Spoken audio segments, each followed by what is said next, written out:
terangno saking mulai asbabun nuzul. Rata-rata ulama itu berpendapat bahwa asal mula Isra itu sebagai hiburan ya. Hiburan dari Tuhan ya, Allah nyukani pelipur larang gini ku saat Nabi ngalami dua kesusahan ya. Itu periode Mekah itu periode tersulit Nabi karena beliau itu sudah minoritas ya, kaum minoritas kecil, miskin, terus pendukungnya tidak ada. Satu-satunya yang menggaransi, yang menjamin Nabi tidak dibunuh itu karena beliau dilindungi oleh sinten pamanipun, gini sinten Abu Thalib. Dan termasuk lagi secara kasta sosial ekonomi beliau tinggi karena punya istri yang saudagar kaya, gini ku Sayyidah Khadijah. Tapi ternyata orang yang selama ini benar-benar di belakang Nabi, baik secara materi maupun moral, sing entek-entekan berjuang, ternyata wafat. Khadijah Abu Thalib wafat. Terus dikenal tahun itu tahun Amul Husni, tahun kesusahan. Sudah gitu niki sing termasuk ilmiah nggih, ilmiah. Sudah gitu secara ilmiah psikologis kejiwaan Nabi terguncang. Niki rungokno tenan nggih, niki ngaji nggih. Terguncang itu karena secara mitos nggih, keyakinane tiyang Arab niku pun kadung kedikte embek keyakinan yang ditanamkan ulama-ulama Yahudi dan Nasrani. Nggih, kula baleni malih nggih. Kafir Mekah itu orang-orang bodoh, orang-orang enggak terpelajar. Mereka itu punya satu mitos, satu keyakinan yang ditanamkan oleh tokoh-tokoh intelektual Yahudi maupun Nasrani. Apa keyakinan itu? Bahwa kenabian itu yang paling mungkin kalau orang itu dari turunan Bani Israel. Orang mungkin Nabi kok ora turunane wong Yahudi utawa wong Nasrani. Sehingga ketika Nabi mendakwahkan diri sebagai Nabi, mereka bilang antaqulu innama unzilal kitabu ala taifataini min qablina. Nak jenenge wahyu harus tidak jauh-jauh sangka turunan-turunan Yahudi. Sebab itu banyak cerita di Quran, cerita konsultasine tiyang kafir Mekah nggih pada tokoh-tokoh Yahudi. Setelah konsultasi ya disesatkan. Orang mungkin Nabi kok nggonemu ummiyin, mung bintu-bintu untuk napa? Wahyu. Padha-padha dadi nabi rak kita, ora Muhammad. Ini kalau cerita sejarah. Sehingga saat Nabi ngaku Nabi, niku kayak sudah jadi mitos. Nabi itu tidak boleh jauh-jauh dari Palestina. Karena Nabi Ibrahim orang Palestina, Nabi Isa orang Palestina, Yahya Zakaria juga orang Palestina, Nabi Musa juga orang Palestina. Semuanya itu tidak jauh-jauh dari komunitas Baitul Aqsa. Gini ku masjid Baitul Maqdis atau Baitul Muqaddas. Lah itu wong kafir pinter. Saking kepengen nyudutno Nabi Muhammad itu sampai Nabi mesti ning Palestina. Ya mesti roh cerita-ceritane Nabi ning Palestina.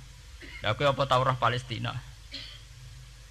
Setelah kok detail-detail. Nah kowe pancen roh iku pintu masjid ning Palestina Baitul Aqsa jumlahe piro? Terus madepe ning ndi wae.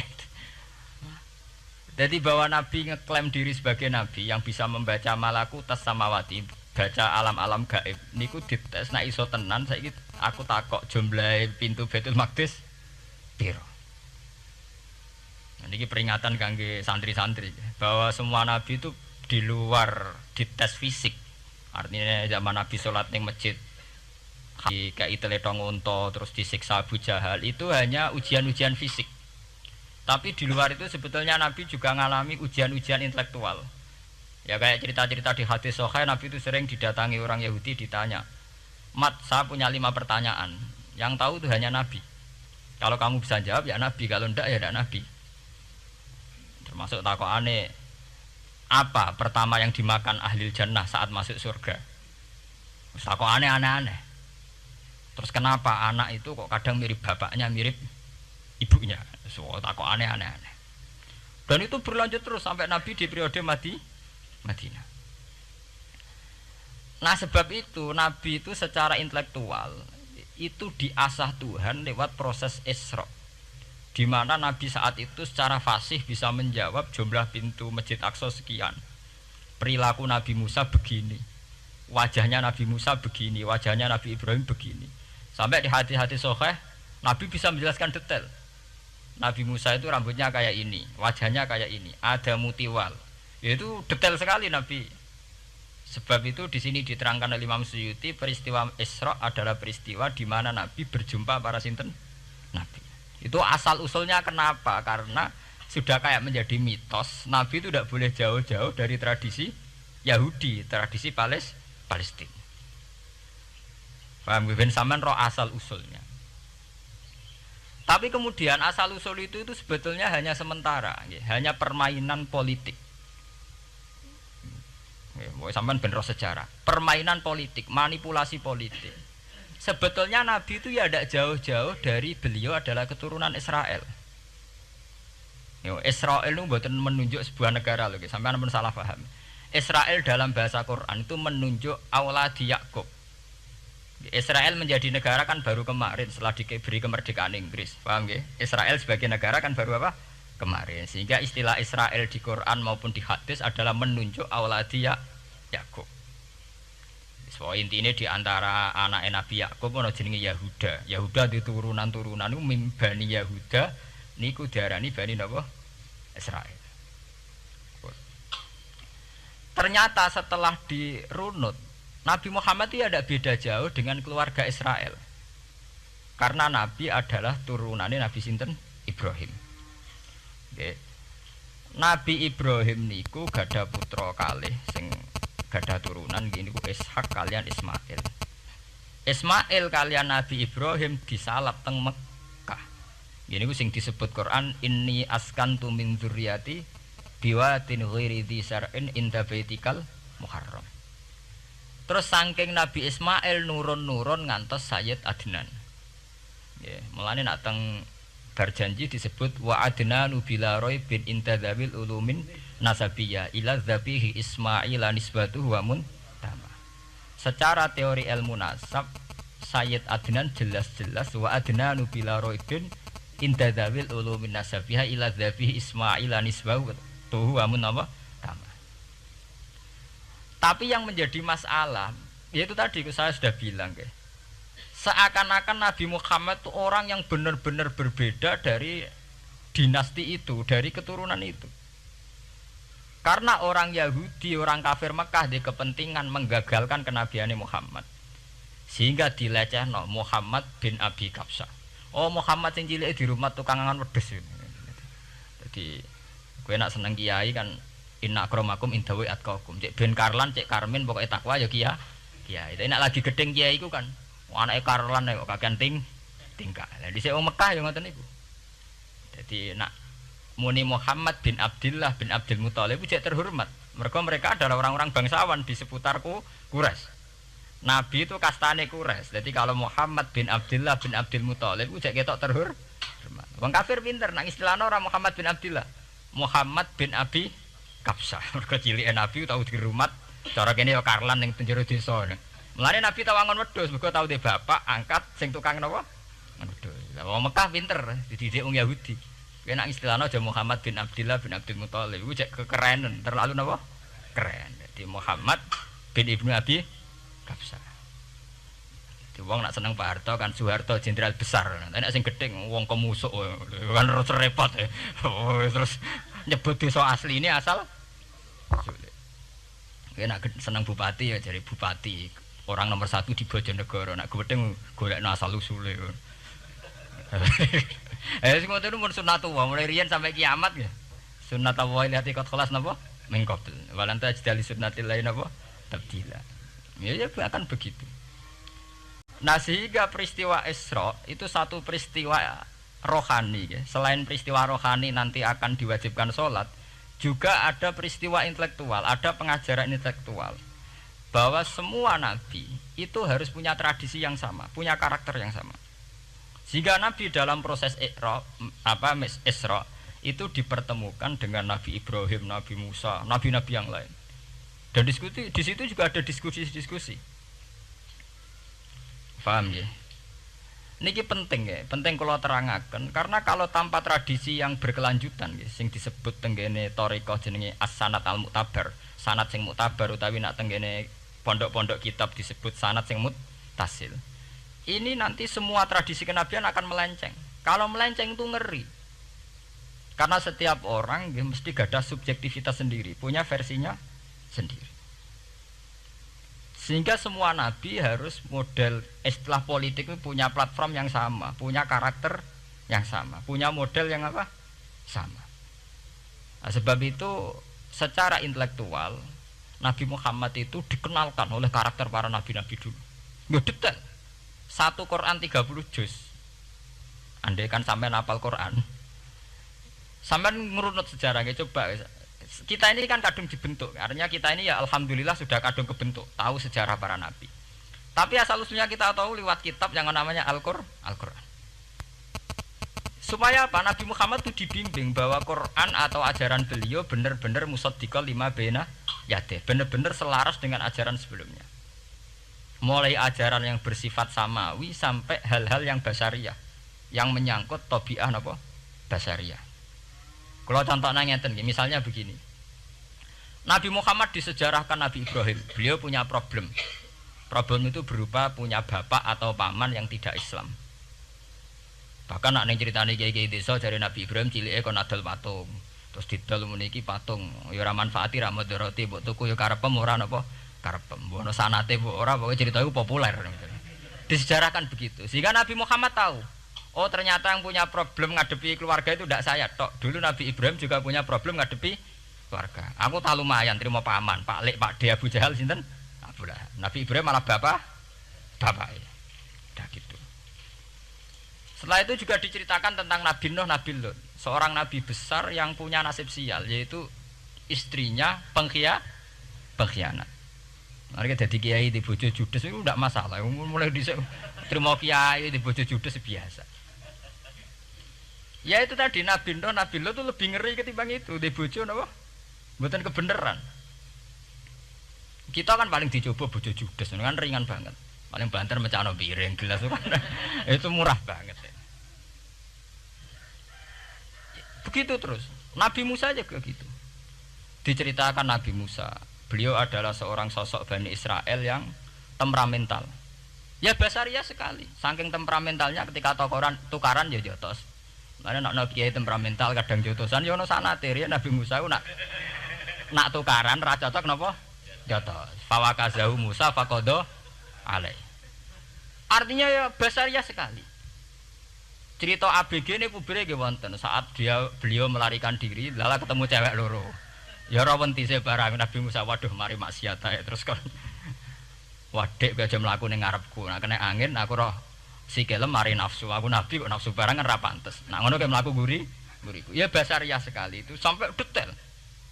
Terus ketika itu terus disuaka politik oleh Nabi Syuaib. Sehingga menjadi tradisi bahwa semua nabi akan mengalami problem dengan kaumnya. Kemudian disuaka politik oleh komunitas yang berbeda, yaitu komunitas Syuaib itu di luar pemerintahan Fir'aun. Sama seperti yang dialami Nabi Muhammad, komunitas Mekah itu menyiksa Nabi, bahkan mengimbargo sinten Nabi. Semua aliran dana, aliran ekonomi, akses dana, akses makanan itu ditutup di Mekah. Sehingga Nabi sampai dahar dedaunan, fisik bil jibali napa Mekah. Tapi beliau diselamatkan oleh sahabat Ansor yang terpisah dari komunitas Ahlu Mekah. Itu mirip ceritanya Nabi Musa yang diselamatkan Nabi Syuaib yang terpisah total dari komunitas Fir'aun. Ini penting kalau ulang temriki sehingga karakter-karakter kenabian itu tidak rubah. Karakternya sama. Sehingga setelah kita mengenali karakter para nabi, kita mudah sekali mengenali nabi palsu. Paham ya? Mengenai kalau nabi palsu paling seneng musodek, ketara palsune. Lah sing repot sing ora ketara, mergo jenenge Ahmad. Ahmad Muhammad tak mirip. Mulane nek kowe ndek jeneng supaya ora ngaku nabi jenengno Kartolo. Mergo nek Ahmad bin Gulam ora jenenge Ahmad. Ana terkenal nabi nek ora jenenge Muhammad utawa napa?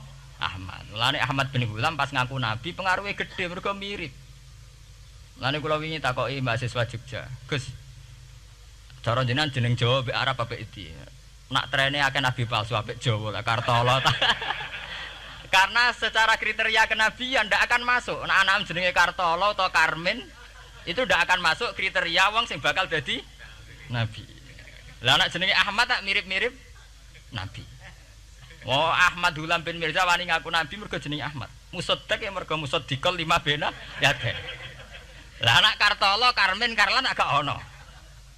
Mulane saiki sing jenenge Jawa kudu syukur. Akan terbebas dari mengaku napa? Nabi. Lho syukur kan gak akan salah.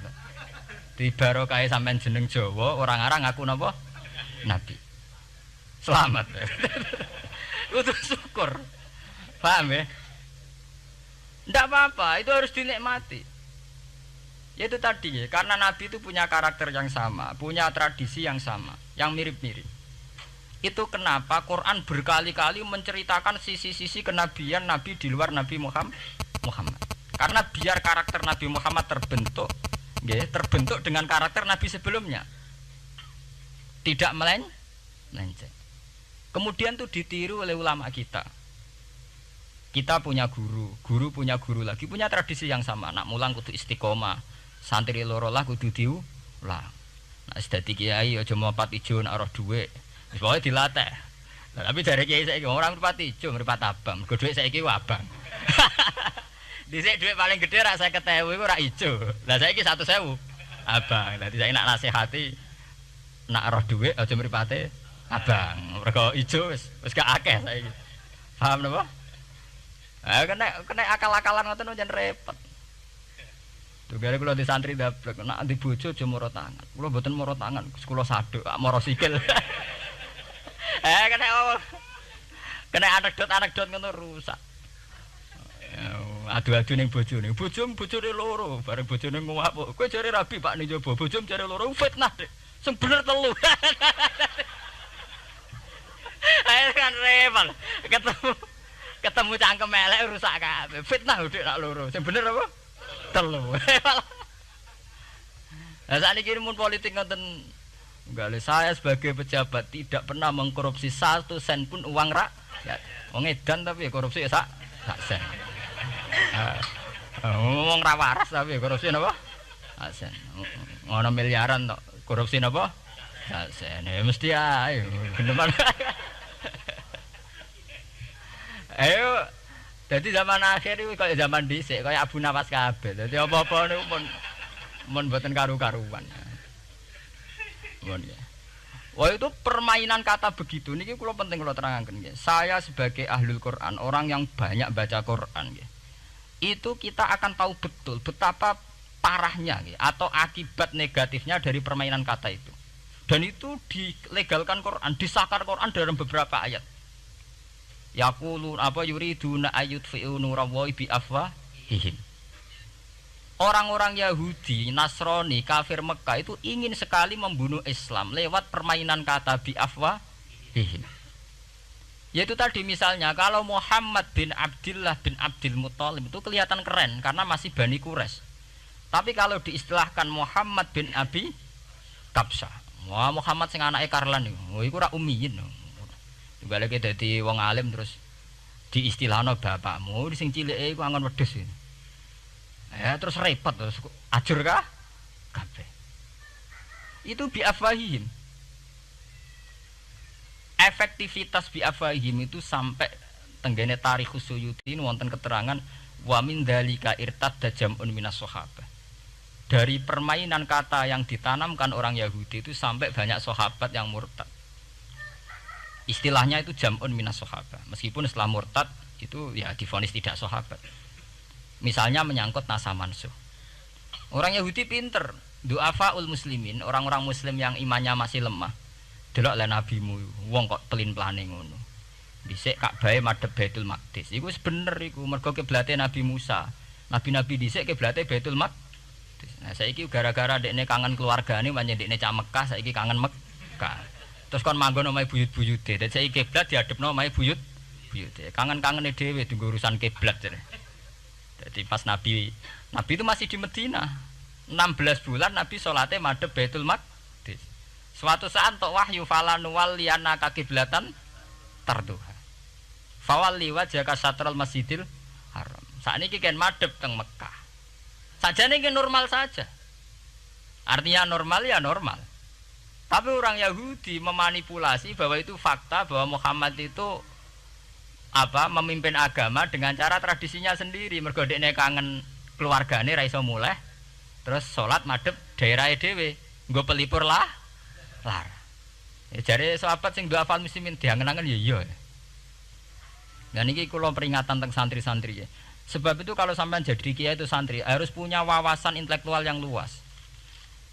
Semenjak itu Quran mewahyukan secara nalar sejarah.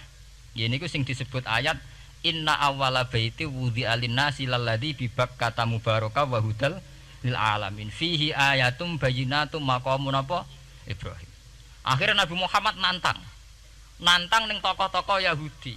Apa salahnya saya punya dua kiblat? Baitul Maqdis adalah kiblatul anbiya karena dulu Nabi Musa di situ, Nabi Isa di situ. Sekarang saya menghadap ke kiblat yang lain karena itu kiblatul Ibrahim dan dia lebih senior. Lebih apa? Senior. Sebelum ada Baitul Maqdis itu sudah ada Mekah. Mekah lebih senior, lebih tua. Terus disebut fihi ayatum bayyinatum maqamun apa? Ibrahim. Nabi Musa, Isa adalah periode setelah Ibrahim. Sebab itu akhirnya semenjak perdebatan itu orang Islam bangga. Makanya sampean kalau ngaji hadis-hadis sahabat itu bangga.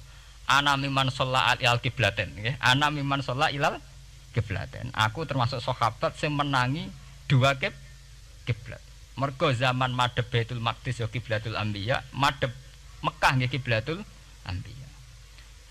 Artinya apa? Perdebatan ini dimenangkan oleh Nabi Muhammad bukan karena mitos atau kultus atau taklid buta, tapi memang secara sejarah kiblat tertua adalah Mekah. Ini disebut inna awala baiti wudi'a lin-nasi lalladzi apa? Bi Bakkata mubaraka wa hudalil alamin fihi ayatum bayyinatum maqamun apa? Ibrahim. Artinya Quran tidak pakai teori mitos. Pokoknya nabi ini saiki aku ya terserah aku, itu tidak begitu. Paham ya? Tapi diterangkan secara kesejarahan bahwa asal usul Mekah jadi kiblat itu rasional sekali. Bukan karena nabi orang Mekah mboten, memang dulu-dulunya Nabi Ibrahim berkiblat di situ. Jika Quran jawab inna awwala baiti wudi'a lin-nasi lalladzi bi Bakkata mubaraka wa hudal lil alamin. Terus kula bolak-balik masalah Isra ya. Niku masalah-masalah yang selain pelipur lar itu ada petualangan intelektual, petualangan ilmiah di mana Nabi Muhammad diperkenalkan oleh Allah nggih, diperkenalkan watak para nabi, pilihan hidup para nabi, bahkan tradisi-tradisi para nabi. Sehingga mangke teng hadis sahih wonten keterangan saat Nabi nyancang atau menambatkan khimar atau buruk itu ya di batu yang dulu dipakai para nabi untuk nyancang napa khimar. Jadi tradisi itu dimulai dari barang-barang sepele. Carane nyancang buruk wae nabi mirip sama dengan nabi-nabi yang apa dulu. Terus memulainya Mi'raj juga sama dengan nabi-nabi dulu. Mohon niku sing secara ilmiah tarikhiyah. Sakniki sing menyangkut akidah firqah fil Islam. Nah, ini kalau terang. Menurut ahli sunnah, orang yang mengingkari Isra itu kafir. Ya kafir karena zukira fil Quran. Isra itu zukira fil Quran. Makanya tadi saya jarang sekali pakai bahasa Mi'raj. Ya, tapi nak teng Indonesia kadung menang merjep peristiwa Isra dan apa Mi'raj. Pokoknya bahasa kadung salah, kadung menangan ya menangan. Kadung istilah Isra dan apa sebetulnya yang disepakati ulama itu hanya Isra. Artinya yang memungkiri Isra itu kafir karena dzikra fil Quran. Lah kemudian Mi'raj menurut keyakinan ahli sunnah itu terjadi. Setelah terjadi itu masalahnya biruhi wa jasadihi jami'an ma'an atau biruhi faqat. Nah, kemudian menjadi firqah-firqah yang macam-macam. Ada yang meyakini biruhi wa jasadi, ada yang meyakini biruhi napa faqat. Sampeyan kalau ngaji Al-Kawakibul Lama'ah karangannya Mbah Fadl atau kitab-kitab panduan ahli sunnah yang disahkan oleh NU. NU dulu pas musyawarah besar di Jombang yang dipakai panduan itu dulu yang disahkan itu Al-Kawakibul Lama'ah yang dikarang Mbah Fadl. Itu memang kita termasuk ngikuti yang biruhi wajah sedi. Tapi sebetulnya dalam kelompok yang biruhi fakot itu ada orang keren di dalam dunia ilmiah. Ini termasuk Aisyah meyakini biruhi apa? Fakot. Ya, tapi itu sudah masalah-masalah kemudian berkembang menjadi di luar masalah firqah terus menjadi masalah said, masalah pengetahuan. Kalau masalah pengetahuan tentu kita ini terus masalah kan, artinya masalah itu kalau iman diukur dengan akal ya kadang tidak sambung. Wah itu mokal, orang dengan kecepatan sekian pasti hancur. Dan agama ukur akal terus ya repot. Wong dipendem sudah dibualung ya dibualung, dibakas tangi barang. Jadi sing disoal ora mek rotok kabeh napa? Disoal. Manjen masalah manusa itu masalah-masalah sing ya begitu. Oke. Mpun niku mboten penting. Nah, itu terus kemudian menjadi firqah. Terus kemudian ada hadis-hadis yang menerangkan proses Nabi dialek dengan para nabi. Kayak ketemu Nabi Musa, Nabi Ibrahim, terus Nabi Idris, Nabi Isa, Nabi Musa. Itu terus diterangkan di hadis-hadis sahih. Ini kalau balik teng keterangan wau, sebetulnya pertemuan-pertemuan ini itu dimaksudkan Nabi biar punya tradisi yang sama dengan nabi-nabi sebelumnya. Karena ini penting ya. Sampeyan esra rasane dadi kiai. Niku krasa banget. Misalnya kita ya. Kita akan dididik ala pesantren misalnya. Kita punya kiai-kiai yang punya tradisi. Misalnya nak rawong nakal, wong minum astagfirullahaladzim, wong kok ngono kan gitu. Ya hanya begitu. Sehingga wis kaya identik angger kiai NU atau amalia NU iku rawani naboki wong sing nyabu. Ya rawani nyaduki wong sing lagi minum. Kemudian itu dianggap satu kekurangan atau apa, walhasil kemudian lahir kayak FPI, orang yang tidak menerima metode itu. Tapi sudah kayak ada janjian tuh begitu. Kiai paling anti kemungkaran lah itu. Masa kiai paling kerengo sapa mbok terkenal kerengo. Mereka tidak punya catatan repot bahwa mereka pernah jotosi wong minum. Masih sing sering jotosi santri lah itu tetap ora tahu terkenal jotosi napa? Wong sing mabuk, wong sing minum. Itu sudah kayak tradisi. Dulu zaman Basim Asari Jombang terkenal ijo be abang, sing abang ya abangan tenan. Sing ijo. Tapi tidak ada catatan sejarah kiai jotosan be pemabuk. Ya memang kayak kita sudah punya tradisi nak roh kemungkaran itu menang kalah itu lewat proses bil hikmati wal mau'izatil hasanah. Kita ini kayak punya tradisi nak roh kemungkaran milih model Nabi wa mahdi qaumi fa innahum la ya'lam. Itu ya kayak ada janjian begitu. Meskipun kita sebagai orang alim ya tahu nahi mungkar itu wajib. Nahi mungkar itu begini-begini, tapi ya praktek kita tidak pernah begitu. Ya, kalau di Timur Tengah kebalikan. Mana ada terima karuan wong nakal. Podo soleh beda aliran halal dibunuh. Sehingga wong Sunni yo ngalalo daerah wong Syiah nggih ngalalo daerah napa? Wong Sunni. Ya sudah kayak tradisi. Sampai nak maca kitab fikih-fikih khas Arab. Mau biasa muni wong ngene iku muhaddarun damu. Padahal ya wong soleh, wong Islam di mazhab apa wis disebut darun apa? Damu. Sehingga kita itu tadi kita punya tradisi. Saya tuh kalau sedang tahajud, matehai para wali-wali songo atau apa, itu yang terpikir di saya itu hanya satu. Agama Islam itu lahir lewat Quran dan hadis. Tapi kemudian tahu-tahu tetap berimprovisasi, berkembang sesuai tokoh yang membawa. Sampai kalau melihat Islam di India dulu sampai perang besar-besaran, kemudian zaman Abul A'la Al-Maududi, zaman periode Muhammad Iqbal, sampai India pecah, kemudian jadi Pakistan yang bernegara apa? Islam, karena banyak konseptor Islam yang tidak setuju negara sekuler. Akhirnya mereka misah jadi negara Islam Pakistan. Kemudian Timur Tengah juga begitu. Karena Timur Tengah sudah Islam semua, masalahnya itu diislamkan ala Sunni atau ala Syiah. Iran menjelma sebagai aliran Syiah. Yang Sunni dianggap sesat, halal darah. Irak zaman Saddam Hussein pemerintahan Sunni. Sing Syiah dibantai sehingga wong Kurdi do mati. Era Saddam keok gentenan Saddam sing di bantai. Makanya kalau saya ngaji di Jogja, seminar di Jogja bilang, kita ini harus bersyukur. Kita ini punya tradisi konflik yang terbaik di dunia. Enggak, kita ini punya tradisi konflik yang terbaik di dunia. Sampai nak Isra Ikhwanil Muslimin teng Mesir. Badan Intelijen Nasional atau Badan Stabilitas Nasional, Bakor Setanas atau itu harus terima kasih sama tradisi tokoh-tokoh Islam di Indonesia. Lepas dari kita setuju tidak setuju itu terserah, tapi kita punya tradisi konflik yang paling baik di dunia. Kurang bencinya Gus Dur sama FPI atau FPI sama Gus Dur, paling mereka ya adu statement di depan wartawan. Itu bagus sekali. Cara nang Arab wis tembak-tembakan. Kita punya sejarah. Secara pesantren saya itu punya sejarah panjang. Zaman Mbah Imam beda dengan Mbah Zubair, zaman Kiai Memun beda dengan Kiai yang lain. Paling adu statement saat ada tamu itu paling bagus. Kita punya tradisi konflik paling bagus di dunia. Kayak apa mangkalnya orang NU saat Gus Dur diimpis, dipecat. Tapi habis itu ya sering seminar ketemu Amin Rais. Ya mereka adu polemik, ini tidak konstitusional, ini apa. Gus Dur nggak jurus dekret.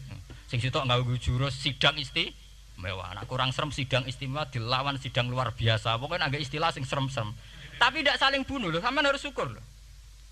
Selama ini orang awam sering bilang, loh kiai kok tukaran. Sampean bandingkan di Timur Tengah, jenenge tukaran mesti tahdirudam.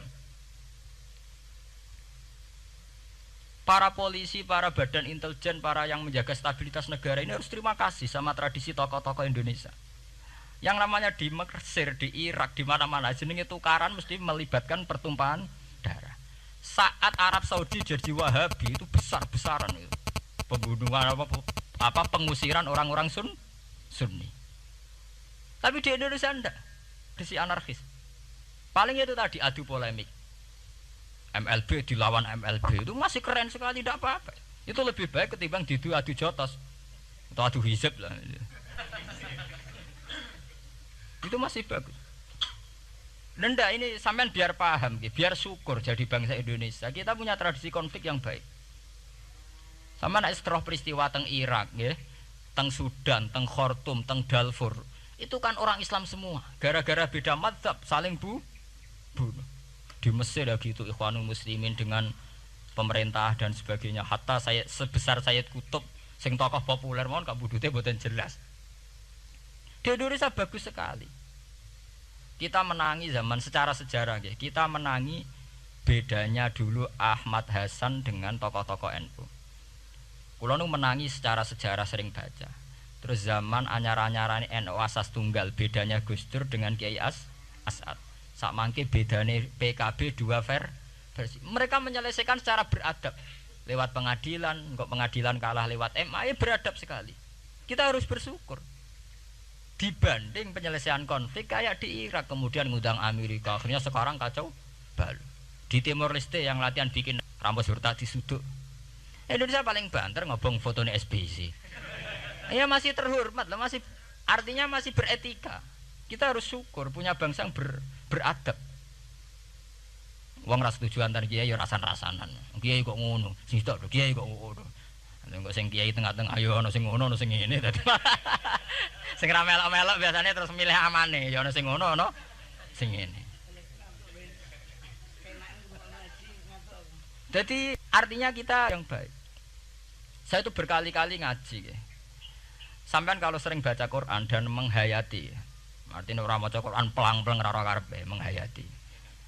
Saya itu sekarang sesadar-sadarnya, saya masih belajar. Ini jamaah sini harus tahu. Saya hingga detik ini masih belajar. Entah itu lewat belajar baca Jalalain atau belajar merenung maupun belajar lewat yang lain. Quran itu dulu ya sering nyebut begitu itu saya tidak paham. Sekarang itu saya paham, tambah paham. Misalnya di juz 4 ada istilah ikhwanan. Orang mukmin disuruh ingat peristiwa-peristiwa yang dulu saling kuntum a'daan fa'allafa baina qulubikum fa'asbahtum bi ni'matihi napa ikhwanan. Dulu kamu bermusuh-musuhan yaitu antara kelompok Aus dan Khazraj. Gara-gara barokatul Islam sekarang kamu menjadi ikhwanan. Menjadi bersaudara. Sampean kalau melihat TV merunut konflik di Irak, sering ada bom bunuh diri, ada itu kan ada asal usulnya. Memang sekarang orang menimpakan kesalahan itu pada pasukan multinasional yang dipimpin Amerika dan Inggris. Tapi sebetulnya ada usul-usulnya. Sampai Amerika bisa masuk karena orang Irak tidak ikhwanan. Tidak apa? Yaitu ada Syiah, ada Sunni, mereka saling menikam, saling bunuh. Sehingga karena ada ikhwanan ini pihak ketiga masuk, yaitu tentara multinasional. Makanya saat di Jogja ditanya, cara jenengan sebuti menyangkut Ahmadiyah, menyangkut konflik di Jakarta, saya bilang sekarang setiap orang bikin from apa forum, ya itu baik kalau niatnya baik-baik. Tapi andaikan saya ditanya Tuhan nanti, hak kowe iku kelompok apa? Pokoknya angger NU atau Muhammadiyah aja mayoritas, aku milih salah sitok itu. Bukan karena saya oportunis milih yang besar, itu lebih baik, lebih maslahat. Karena kalau setiap orang merasa benar bikin kelompok sendiri akan menjadi kelompok banyak.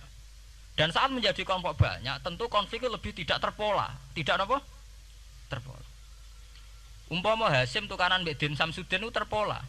Tapi nek angger wong ngrasa duwe ketua dhewe tidak terpola. Bagaimanapun ikhwanan harus disyukuri. Nggih, dalam kondisi berteman. Sebab itu Nabi sering ngendikan ilzamu jamaahirul muslimin wa man sadza sadzafin. Mbok kamu itu ikut kelompok mayoritas saja. Jamaahirul muslimin cara bahasa netralnya mbok ya kamu itu ikut kelompok mayoritas saja. Karena kalau orang merasa benar kemudian bikin kelompok sendiri itu tidak ada selesainya. Lah akulah cara nuruti GR sebagai kelompok dhewe. Wong aku ya di umat, di pengaruh sing nyucup wis akeh. Tapi kalau semua orang merasa begitu kan repot. Mursid di kelompok dhewe, tukang toreko di kelompok dhewe, tukang ngaji di kelompok dhewe. Model kitab pirang-pirang sesuk ana jamaah Jalalain, jamaah Muin, jamaah Fathul Wahhab. Nek sing iso ngaji jamaah tahlil, jamaah istighosah. Ora ana bar itu. Saya tuh kalau ditanya di Jogja, meskipun saya kritis, artinya kritis itu mungkin terhadap satu fenomena kita tidak setuju atau Muhammadiyah dalam banyak hal atau satu dua hal. Itu tidak menjadi alasan kita untuk tidak mengikuti mainstream. Karena kalau mainstream ini dilanggar, itu kita tidak akan ikhwanan. Dan akibat negatif dari tidak ikhwanan adalah kayak kasus Irak. Iran itu kenapa tidak mudah diserang Amerika padahal punya nuklir? Karena mereka seragam Syiah semua. Itu lebih gampang, lebih susah. Lawan itu apa? Susah. Arab Saudi juga mudah diadu karena karuan seragam Wahabi semua. Kita tidak bicara itu ya akidah. Mungkin kamu bisa debat Wahabi itu benar apa enggak. Tapi karena relatif aman, nggak diacak. Indonesia juga gitu. Kenapa tidak banyak konflik? Karena orang itu Islamnya kalau udah NU ya Muhammadiyah. Mbak cocok ra cocok mbak milih. Itu lebih mudah. Ketimbang ada faksi-faksi baru kemudian stabilitas menjadi tambah kacau.